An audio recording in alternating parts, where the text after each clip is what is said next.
Harry and Meghan are back in the headlines, and it's not good because they stand accused not just of crashing a party of Kris Jenner hosted by Jeff Bezos, but also lying to cover up the real reason why their photographs were removed from Kris Jenner's Instagram profile. All allegedly and doubtless will be denied, but we'll discuss it on this video because I think that's quite interesting. Obviously, we're here on Black Belt Secrets. Please do subscribe. But also later in the video, Tesco accused of going woke and a rather questionable social media post by our government here in the UK. If you're watching internationally, you must be laughing at us right now. A rather questionable, to say the least, policy and rollout of clubs for children for breakfast, free breakfast, they say, for parents who either forget or can't give their children breakfast. I find the whole thing slightly questionable, but we'll come back to that in the second half of the video, so please do stick around. So where do we start with this? So this was a party to end all parties. Really, Kris Jenner at this party, 70th birthday party, hosted by Jeff Bezos, with lots and lots of people there. I mean, the list of people there, absolutely incredible. From Beyonce, Bill Gates, Mark Zuckerberg, Oprah Winfrey, Tyler Perry, Justin Bieber, Vin Diesel, Adele. This was a party, not to mention that obviously Kris Jenner, Kim Kardashian, etc. were all there. This was a party that obviously Harry and Meghan would have really wanted to go to. The problem is there's reports that they just crashed the party, and that suggests that they didn't get an invite. Now, I read that they have been sort of friends of the family, but the report that they crashed the party suggests that they may not actually have been invited. That then might give rise to the questions and perhaps answers as to why Harry and Meghan's pictures were removed from Kris Jenner's Instagram feed. Now, this I find rather interesting because these photographs, I won't show it for copyright reasons, but there are a couple of these threads on here, and I'm looking at millions of likes for each of these threads here, with lots and lots of photographs, with lots of stars in these photographs. Obviously, Harry and Meghan would have wanted to have been in those photographs. Without a doubt, absolutely. And I've seen one of them again. I won't show you for copyright reasons. I don't want to get any copyright strikes here. Photographs are a little bit quirky in law. You see, once you've seen a photograph, that's it. It's not like a freeze frame where you've got, 25 or 30 frames a second. And, one of those frames is a teeny tiny amount of a video. A photograph is just one frame. You've seen it, you've seen it. And so copyright subsists. It's difficult to get around.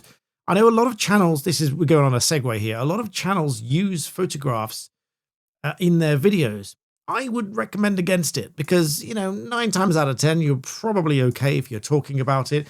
And there may be some kind of defense, like you're, criticizing the photograph or you're making some kind of commentary. But if it's pure commentary and pure news, you won't necessarily get away with that. So if the photograph or the owner of copyright, which is the author is the first owner of copyright, so it's usually literally the person that presses the shutter and takes the photograph, they are the first owner.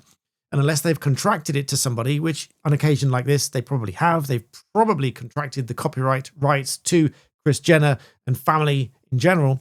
They probably own the copyright, but nonetheless, someone owns the copyright and it's not me. So I won't show you the photographs, but I'm looking at photographs here with Mark Zuckerberg and lots of other people in these photographs, but nowhere at the moment is to be seen Harry or Meghan. However, the internet is the internet and the internet never forgets. So there is a photograph circulating with Harry in the background looking at Kris Jenner. That's all I'll say. Go and look at the photograph and you'll see what I mean. I won't make any more comment about it than that. You can go and look for yourself. But there is a photograph circulating because the internet's the internet. Once it's online, someone finds it, it's there forever. Now, they've apparently been removed, but the reason as to why they're removed is what's in question here, and it stands them accused of being dishonest. Now, these photographs were removed, and there's conflicting reports as to why they were removed. One source says that Meghan Markle was unhappy with them, and furious, in fact, and thus required that they be deleted. Not to say that they could have them deleted, because it was not their party, and they probably couldn't say whether they should be deleted or not. It wouldn't be their choice. But a conflicting report appears to have come from the Sussex household. A source close to the Sussex household, as it was reported, says that these were deleted upon their request because they checked the no photos box on the consent form at this party. Now, a little bit of background on things like this. You go to a big party or any event for that matter, there might be a thing there for marketing and all sorts of stuff. And there might be a consent box for photographs to have your photos taken or for them to be used in marketing and, publicly and things like that. And you may choose not to have them used. So, for example, I've had this, let's call it a debate with someone at a child's party event once, where they wanted to splatter these photographs of children all over social media to market their event. A few parents said no, they object to that. And the venue was adamant that they were allowed to do it. But lo and behold, on the form, there was a little bit about the photographs. So I said to the parents, look, you can just cross that out and say, no, I don't want you to use these photographs. I don't allow it. You can't do it. And so if you scribble that out, then you sign the form, then you've not consented. So bear that in mind for future. Anyway, these big parties very often have these consent forms, and you consent to have your photograph taken because it'll end up in front of millions and millions of people. I think she's got something in the region of 51.7 million followers. So instantly 50 odd million people at least are potential viewers of this photograph. So it stands to reason that there might be some kind of consent form on there. So apparently, a source close to the Sussex household said that they ticked the no photos box on the consent form. Now, straight away, even before I get to the reason they stand accused of lying, straight away, I call BS on that, because I really wouldn't think that they would not want to be included on these photographs that go out to 50 odd million people. I don't buy that personally. That's my personal view.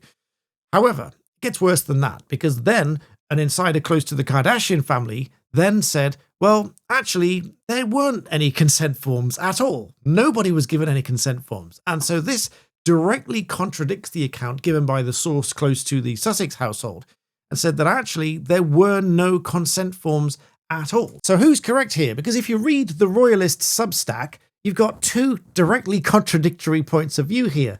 Sources close to the Sussexes told the Royalists that they were issued consent forms before arriving at the party, and they ticked the no box when asked to agree to their photographs appearing on social media afterwards. But Kardashian side sources then flatly told the Royalist, as it writes here, that there were no consent forms for anybody. Not for them, not for anybody. So Harry and Meghan stand accused not just of crashing the party, which is bad enough in itself, but for lying as to the reason that these photographs were removed from Kris Jenner's Instagram profile, which in itself is bad enough. I mean, if you go to a party and an event like that, you have your photographs taken, they get published because lots of them get published, but then yours get removed. That is a little bit insulting, and there must be good reason for it. And I absolutely don't criticize the Kardashians for removing them. It's absolutely their prerogative to remove them from those feeds. And there must be a reason for it. There's at least one reason I can think of, but I'll leave you to go and find that for yourself. See if you can find it, and then just comment below, found it. Or if you know what it is, just say, I know what it is, but don't give it away. Let other people go and find it for themselves, and then let them come back and comment in the box below. But utterly bizarre. But now a couple of other really strange stories. I'll be back with you in just a moment. Now, here's something interesting that you might find quite alarming. Do you remember my pro bono case that I did just recently where the police seized the phone of a young girl? Well, one of my viewers saw that video and wrote in quite concerned and said that they advised that this girl does not use that phone anymore because she won't know whether or not the police have installed some kind of malicious software on there. One thing such as a rootkit, which gives root level access to that phone and might allow all sorts of compromised access. Now, I'm not saying the police have done this, and I don't think the police would do this, but it did remind me that this is a significant risk of anybody that has given their phone or laptop or anything else to somebody to work on. And indeed, if you download files and all of this sort of stuff, you can end up with an infected system, and this software can give full access to your device without you even realizing it. And so to that end, I thought I'd remind you that there are ways of preventing this from happening. And that is why I partner with NordVPN on my channel here, because NordVPN will scan websites and downloads for malicious software and files to prevent them from running on your system, which will prevent hackers and nefarious bad actors from getting access to your system, your entire phone or your laptop, everything that you do on there. They can sometimes track every word that you write or every connection that you make. And the best way to deal with these things is to prevent them. So not only is NordVPN an anonymity shield, which helps you to remain anonymous by giving you an anonymous IP address and they keep no logs on the system, but it also helps to detect and prevent access to malicious websites and downloading malicious software.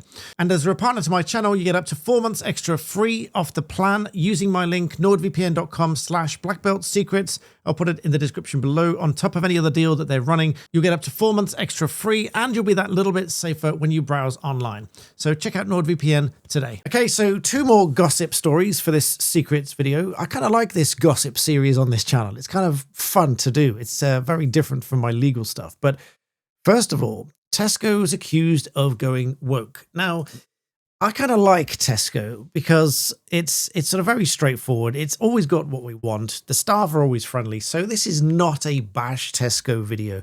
I actually really like Tesco. But so that aside and disclosures made, let's take a look at this. So we've got this from Steve Sheesby here, says, more woke from Tesco. Tesco has taken the company on a woke path. And we have this picture here of an ice cake, which anyone would usually call a Christmas cake, but Tesco top iced fruit cake. And that's not the only one either. We also have these photographs here of the luxury evergreen tree sold for Christmas to be used at Christmas. Most people would call that a Christmas tree, but it's not labeled as such here. And I'm really not sure why this is not labeled as a Christmas tree. I mean, it's just really bizarre to me. Now, the only possible reason, and I say this with complete respect, the only possible reason I can think of that this would not be so labeled as a Christmas tree is some people might be offended by the word Christmas. And I'm not going to get into all that because some people have their views about that. But at the end of the day, it's Tesco that put this box out there and they made it look like a Christmas tree and they just put on it luxury evergreen tree without the word Christmas. And then someone says, oh, they've always done that. But that's not true either, because then we get someone else that came back and said, well, actually, no, that's not true either, because we've got on here, Merry Christmas, pine tree with cone and glitter. I mean, this is obviously wrapped up for another year. So that is obviously not true either. But then obviously we get lots of other people coming back and saying, well, there are a whole list of other things at Tesco that are labeled for Christmas. And so maybe it's not so woke after all. So enough said about that, really. I think that's a bit of a strange one. But the one that I really do want to talk about here, and this is, it really is a controversial subject. It shouldn't be, but I think it really is. This is about breakfast clubs for children. Now, let me just make a caveat here. For international viewers that have got no idea what I'm about to talk about, the government here has decided that they're going to continue with a conservative government's plan. They're pretending it's their own plan. They're pretending that they came up with this idea as a genius new idea to give children breakfast at school at a club.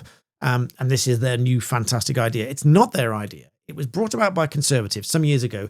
They've rebranded it, repackaged it, relaunched it. They're calling it something else, Best Start in Life or something or other. And they're launching this as free breakfast clubs. Only it's not free. It's obviously paid for by the taxpayer. Even when they say something is government funded, it is obviously funded by the taxpayer. So I object to that from the outset. I don't object, however, if the children really, really do need the breakfast and the parents really, really can't afford it, then obviously I have compassion. We shouldn't let them go hungry. Some people are genuinely, people can get into this sort of situation because, parents lose their job, or certainly in my line of work, I've seen really horrendous situations where one parent dies, the other parent is left by themselves, and or it's their the business or the breadwinner, so to speak, loses their job or whatever. But one way or another, they end up unable to fund their basic living costs. Now, with all that aside, let's take a look at this social media post here, because this is marketing, if you like, this 30 minutes breakfast club. And they're putting it out to garner support. Bearing in mind, on my main channel, most of you probably haven't seen this. I know my audiences are slightly different on each channel, but on my Black Belt Barrister channel, I looked at a survey of schools as to what their challenges are for running these clubs. One of the challenges is that it is not financially viable. Now, then many people might say, well, if it's government funded, how can it not be financially viable? Well, here's why. The government are giving apparently 60 pence per child per place for these breakfast clubs. But the schools are saying they need to charge at least £3 something to get the staff, the heating, opening up the place, and suitable supervision, providing the food, everything else.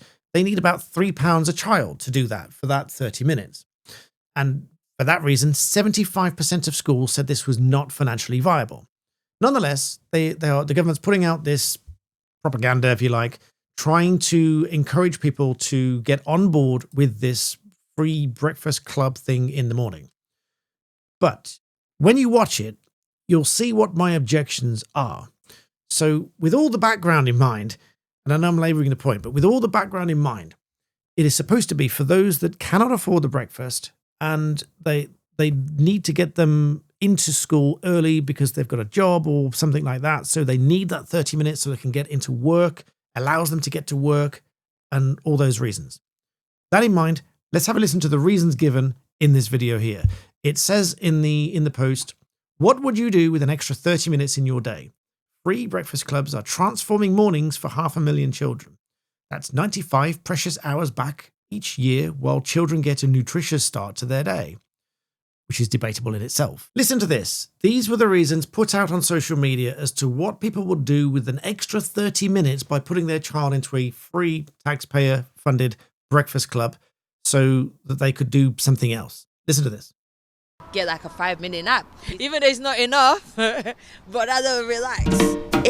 So relax and a 5-minute nap was the first one. I mean, fair enough if you are really busy, I suppose, maybe. Let me know what you think about that one below, but listen to the next one. I had an extra half an hour, I would go to the coffee shop with all of the other mums. She'd go to the coffee shop with all the other mums and spend, £3, £5, £8, £10. Bearing in mind, these clubs are supposed to be for children who, for whom they can't afford to pay for breakfast, or parents that need to get to work. So that was how it was originally sold to you. So they could drop the child off at the breakfast club so they can get to work, knowing that the child's got breakfast because it's that little bit earlier. But she would go to a coffee shop with the other mums and presumably spend £3, £5, £8, £10, £15. So that doesn't really wash. The next one says, I can't play it off because it's got music in it. Again, copyright. This next one says she'd do something for herself, said housework. This guy said he's always doing something. He'd be cleaning things. So obviously at home, but at home doing something. This guy says tidying up the rooms or going around the house or whatever. He said it could be crazy in the morning, getting children ready for school, etc. This lady says that if you're rushing around, you forget if the child's eaten. But I respectfully suggest that it's your job to ensure that the child has eaten, not forget about it. And then this guy says, they have a thriving day when they've eaten breakfast and so on. Fine. Now, like I said, I'm not shooting down the idea of children having breakfast here. The last time I commented on this online, someone said, oh, you're against children having breakfast. No, I'm not. That's not the point. The point is, these are supposed to be for children for whom the parents cannot afford the breakfast, or they need to get to work early, so they drop them off at the breakfast club, in which case they could still really be paying for it, but that's another matter. Now, the views on this can split the room a little bit. So I'm not going to shoot you down whichever side of this argument you fall on. And I've got mixed views. But one of the reasons for my mixed views comes from being a child myself, because I felt that the world was a little bit unfair at one stage because my parents worked very, very hard. We didn't have very much, but they worked very hard to provide for us and everything else. And we went to school, and I remember taking the little envelope with the money in it for school dinners. And it seemed like a lot of money, even to my, young mind at the time. It seemed like a lot of money. And at snack time, we would obviously take coins and buy a snack. And we'd pay for it all. Say for one day, I had a classmate of mine come in and he didn't pay. He didn't bring his little brown envelope in like everybody else did. The little square ones. Let me know down below if you used to do this. Even if you're not in the UK, let me know how it works for you there as well. But he didn't bring this little envelope with his money in it. And then I thought, maybe he's going to pay for it, in the dining hall. Because I think at some stage they did do that. You could pay for it like that, or you could pay monthly. And so we got into the dining hall and he didn't pay. And having paid, then, I cherished every bite. But he was given the food. He took one bite of it, didn't want to eat it, said, that's no good, and pushed it aside. And then it sort of clicked to me. He hadn't paid for it, didn't eat it, didn't really respect it. And that was it. So I said, well, if your mum's paid for this, surely you should eat it. Now, I was very young at the time, so perhaps a little bit naive, but very young at the time. I said, surely you should eat it. And he said, no, we don't pay for it. And that hit me as a young child. It really hit me as something being slightly unfair. Now, obviously, as a grow up, I understand why some children have free school meals. Obviously, they're not free, they're subsidized, but that's not the point. But as a child, then I realized that there was a difference there. My parents were working and paying for it.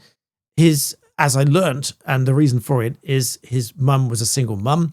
She was on her salary. She'd got 2 children, etc. So he qualified for free school meals. So he was eating these. But the first I learned of it as a child, I felt that was unfair. But the reason I felt it was unfair is because he just didn't respect it. He just cast the food aside like it was trash and really didn't respect it. And so my first impression of it was really forged at that moment in time, that he was given it for nothing, didn't respect it. And I cherished every bite because I know how hard my parents worked for it. And I think your political views and these sort of things can be forged fairly early on and by those experiences. And they can shape what you think about these things. So now when I see these social media posts here and someone saying, well, what they would do is they would go to a coffee shop instead. Now I talk more about money and finance and wealth creation, etc. on my money channel, Daniel Shensmith channel, linked below. I talk a lot there. I very rarely will go out and buy coffee in a coffee shop because in my mind, it's too expensive for coffee. Now, without bragging, I can easily afford to go out and buy coffee or whatever it is that I want. But I still very rarely choose to do so because I still think that that's too expensive. So in some sense, even though I've moved far, far, far away from where I used to be, I still have this sense of conserving money and not spending it on such things and not going out and spending £3 or £5. In my mind, I can buy a whole bag of beans and make good coffee. And the bag of beans is £3 to £5, whereas a coffee is at least £5 these days. That's just my mindset at the moment. And so wealth creation for me is as much about saving money and not spending it as it is making it in the first place. We digress, we go off on tangents, but that's why this little story here, this social media post from Department for Education, really struck a chord. Not a nerve, a chord. It really struck a chord with me because I think a lot of people with different views will react differently to this. So let me know what you think about that below. This is sort of a very, very strange one, which can affect a lot of people in different ways. As for the rest, let me know what you think. And as always, thank you for watching.